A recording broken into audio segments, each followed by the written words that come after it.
ये मुहक्म में जो freedom of speech, public awareness, society welfare के बारे में बात करते हैं। इनके इस अप्रोच को मैं सपोर्ट करती हूँ। इनका रिसेंटली एक वीडियो आया था, India's biggest problem are court. इस वीडियो में बताया जा रहा है कि कैसे जुडिशियल सिस्टम फेल हो रहा है।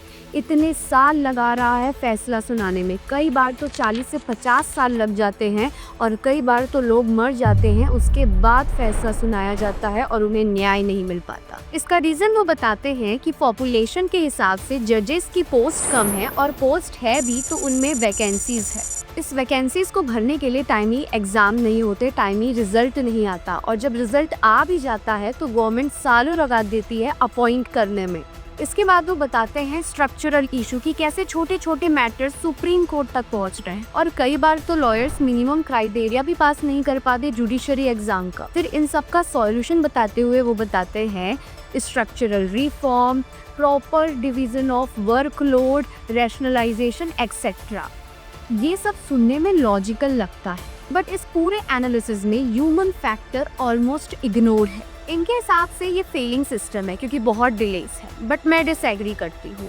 हमारे एनालिसिस के हिसाब से ये पासिंग सिस्टम है। हाई प्रोफाइल केस देख लीजिए, Ram Rahim, politicians, celebrities, rich and powerful people, इनको डिलेस क्यों नहीं मिल रहे हैं? इनके रातों रात बेल हो रहे हैं, रात को 12 बजे सुनवाई हो रही है, 2 से 3 महीने में केस क्लोज हो रहा है।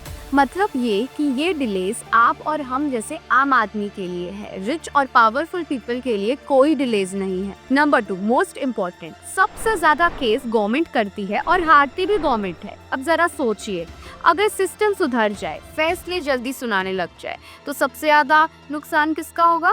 गवर्नमेंट का। तो गवर्नमेंट ऐसे सुधार क्यों लाना चाहेगी जिसमें उसका नुकसान हो? नंबर 3, पैसा कौन देता है? केस एक्सपेडाइट करने के लिए, केस डिले करने के लिए, केस ट्रांसफर करने के लिए आप और हम लोग पैसा देते हैं। सिंपल लॉजिक है, केस डिले नहीं होगा, आप परेशान नहीं होगे, आप परेशान नहीं होगे, आप पैसा नहीं दोगे। मतलब ये आर्टिफिशियल डिलेस है, जानबूझकर केस को डिले किया जाता है, खींचा जाता है। सो कंक्लूजन, अगर सिस्टम को बदलना होता तो वो कब से बदल गया रहता।